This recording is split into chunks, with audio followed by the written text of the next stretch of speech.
واقعہ بیان کر رہا ہوں جنہوں نے اس کو منگرد بنایا. حقیقت واقعہ دوسرا ہے اور حوالہ دے دوں گا, آپ جا کے اس کو پڑھ لیجئے گا. آپ صلی اللہ علیہ وسلم نے دیکھا اور فرمایا, اے عائشہ کیا تمہیں لگتا ہے کہ اللہ اور اس کے رسول تم پر ظلم کر رہے ہیں یا کریں گے؟ انہوں نے کہا کہ مجھے شک ہوا کہ آپ کسی دوسری بیوی کے پاس گئے ہوں گے. اس نے کہا کہ ان اللہ تبارک و تعالی ينزل ليلة النصف من شعبان فإلى السماء الدنيا فيغفر لأكثر من شعر غنم كلب. فرمایا یہ جو منگرد واقعہ ہے اس کو یہ بنایا گیا کہ اللہ تبارک و تعالی, پھر اللہ کے رسول نے فرمایا, بیان کرتے کہ عائشہ سے پوچھا, پھر عائشہ سے بیان کیا اللہ کے رسول نے, اے عائشہ اللہ تبارک و تعالی 15ویں شعبان کی رات کو لوگوں کو نظر رحمت سے دیکھتا ہے. یہاں تک ثابت ہے, یہ پیچھے صحیح حدیث پڑھی میں نے, یہ ثابت ہے. آگے کیا بولتے ہیں, فَيَغْفِرُ لِأَكْثَرِ مِنْ شَعْرِ غَنَمٍ كَلْبٍ, اور اللہ تبارک و تعالی تمام امت کو معاف کر دیتا ہے اسی ان بالوں کے مترادف جو بنو کلب کے ایک بکری ہے, جتنے اس کے اوپر بال ہے اتنے اللہ تبارک و تعالی لوگوں کو گناہ معاف کر دیتا ہے. امام ترمذی نے اور امام البانی نے, امام ابن حبان نے اس واقعے کو ضعیف کہا گیا ہے. امام ترمذی نے اور بخاری نے اس واقعے کو صحیح سند کے ساتھ لایا ہے اور بخاری کے اندر بھی موجود ہے. امام ترمذی نے اس کو اپنی کتاب کے اندر بھی اس صحیح واقعے کو لایا ہے. آپ پڑھیے گا, اس واقعے کو دیکھیے گا اور اس واقعے کو دیکھے گا, زمین و آسمان کا انتر ہے, زمین و آسمان کا فرق ہے. لہذا اس واقعے کی بنا پر وہ اس بات کو لاتے ہیں. ہاں, اس بات کا ذکر ہے کہ اللہ کے رسول صلی اللہ علیہ وسلم وہاں گئے, یہ معلوم نہیں لیکن کس رات گئے. بخاری اور مسلم کے اندر جو امام ترمذی نے جو لایا, بخاری نے لایا ہے, وہاں پر الفاظ ہے کہ اللہ کے رسول ایک رات گئے. اور اللہ کے رسول صلی اللہ علیہ وسلم, یہ مختلف واقعہ ہے. آخر میں حضرت عائشہ رضی اللہ عنہا سے فرمایا کہ میرے پاس جبریل آیا تھا, میرے پاس جبریل آیا تھا اور کسی خاص حکم سے میں چھپی چوری آپ سے گیا تھا. اس طرح کا واقعہ یہ چھپا کر اور منگرد واقعہ لا کر اس کی حجت کو بڑھاتے ہیں. جب شعبان کی 15ویں رات کو قیام کرتے ہیں, اس کے بارے میں وہ منگرد حدیث لاتے, فرماتے کہ حضرت علی رضی اللہ تعالیٰ عنہ نے حدیث بیان کی ہے. فرمایا شعبان کی 15ویں رات میں جو 14 رکعت اور کچھ سورتوں کی تلاوت کرتا ہے, بس اگر جس نے ایسا کیا اسے 20 حجوں کا ثواب اور 1 سال کے روزوں کا ثواب ملتا ہے. اسے ابن الجوزی نے اپنی کتاب ضعیف الجامعہ کے اندر روایت کیا ہے اور اس واقعے کو بھی اور اس حدیث کو بھی منگرد کہا گیا ہے اور بے روایت کہا گیا ہے, سعید الزنف کہا گیا ہے. اس کا کوئی بھی ثبوت رسول اللہ اور صحابہ سے ثابت نہیں ہے.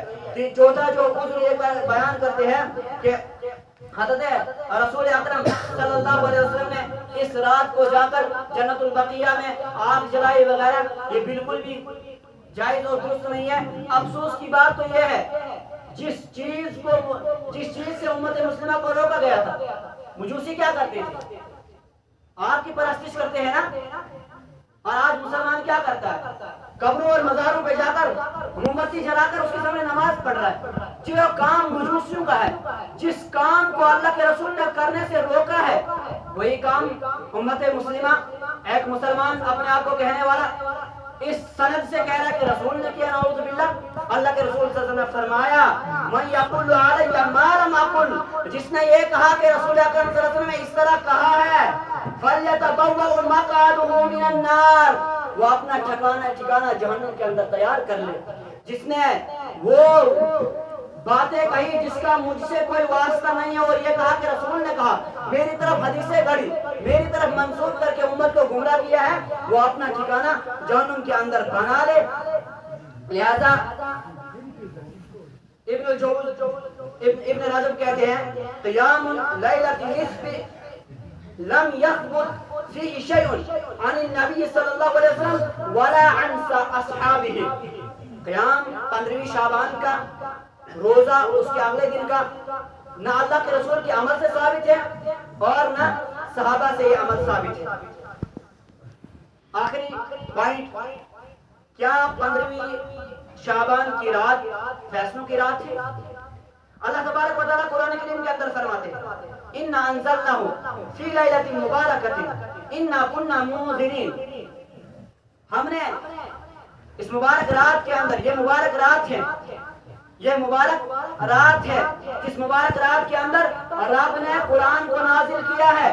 فیہا یفرق کل امر حکیم، اور اللہ تبارک و تعالیٰ سال میں ہونے والے واقعات کا فیصلہ کر دیتا ہے۔ اب حقیقی میں کیا یہ 15ویں شعبان ہے؟ نہیں ہے۔ اللہ کیا کہتا ہے؟ یہ وہ رات ہے جس کے اندر قرآن نازل کیا۔ قرآن کب نازل کیا گیا ہے؟ لیلۃ القدر کے اندر، رمضان کے اندر۔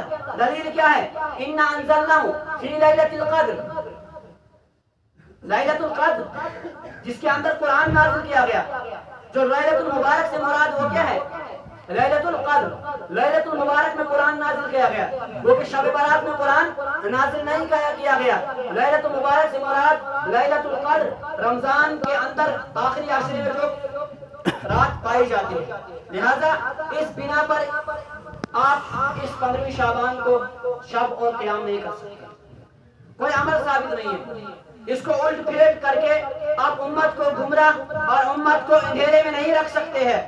رب کے فضل و کرم سے توحید پرست لوگ اس دھرتی کے اوپر جب تک سانسیں لے رہے ہیں، رب کے فرامین کو چیخو پکار کر وہ عوام کو بتائیں گے اور لوگوں کے اس کی روشنی سے آشنا کرتے رہیں گے۔